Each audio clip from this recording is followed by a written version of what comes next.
A wolf finds a baby in a car accident, takes it into the forest, and the unimaginable happens. In the darkness of the woods, the silence was broken only by the sharp sound of the wind and the distant howl of a wolf. Suddenly, the violent screech of skidding tires and the metallic crunch of twisting metal echoed on the deserted road. A car had lost control on a dangerous curve, flipping multiple times before stopping at the edge of the forest. The headlights still flickered faintly, illuminating the tragic scene. Inside the wrecked car, a family lay unconscious. The father and mother, both strapped in their seatbelts, were motionless, and in the back seat, strapped into a baby car seat, was a child around 2 years old, quietly crying. The rain began to fall, making the scene even more desolate. From the heart of the forest, a majestic gray wolf watched everything from a distance. He was the leader of his pack, but that night he was patrolling his territory alone. Curiosity and instinct led him to the edge of the road, drawn by the scent of metal and blood. Slowly, he approached the car, his bright eyes scanning the vehicle's interior, fixing on the small figure that was still crying. The wolf's ears perked up and he let out a low growl as if trying to comfort the child.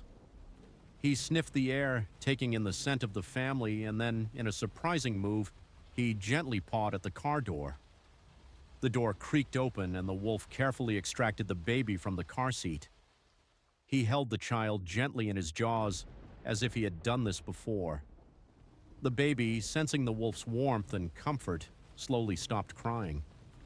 Without hesitation, the wolf turned and disappeared into the forest, the baby securely in his grasp. The rain continued to fall and the car's headlights eventually faded, leaving the scene in darkness. But in the heart of the forest, a new life had begun. The wolf named Akira had taken the baby in and his pack had welcomed the new addition. Akira's mate, a beautiful white wolf named Luna, had taken a particular liking to the baby, and the two had formed a strong bond. As the days passed, the baby grew stronger, and Akira and Luna taught him how to survive in the forest. They named him Wahia, which meant wolf in their language. Wahia grew up with the pack, learning their ways and becoming one of them. He would always be different, but he had found a new family, and they had accepted him as one of their own. Years went by, and Wahia became a strong and fierce warrior, just like Akira. He never forgot his human roots, but he had found a new identity, one that was deeply connected to the natural world. And Akira, the wolf who had saved his life, remained his closest friend and mentor, teaching him the ways of the forest and the importance of loyalty and family. The car's wreckage was still moving, the baby's cries echoing through the night air. The wolf took another step forward, sniffing the air. Something within him, a primal instinct, urged him to act. He wasn't just any predator. There was something profound and mysterious in his connection to the life of that baby. With surprising caution, the wolf circled the car, moving closer to the broken window. Their eyes met, and in an instinctive motion, he gently bit the handle of the baby's seat, pulling it out of the car as if he knew exactly what to do. The baby stopped crying, as if it somehow sensed it was under the protection of something beyond its understanding.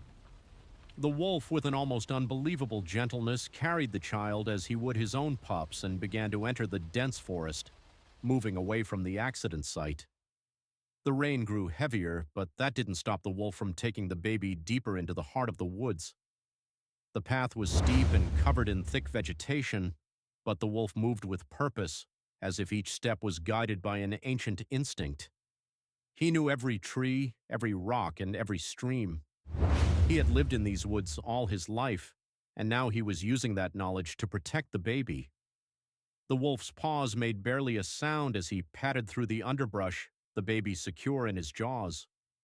As they walked, the trees seemed to close in around them, forming a canopy of leaves and branches that shielded them from the outside world. The rain continued to fall, but it was no longer a threat. It was now a soothing melody that accompanied them on their journey,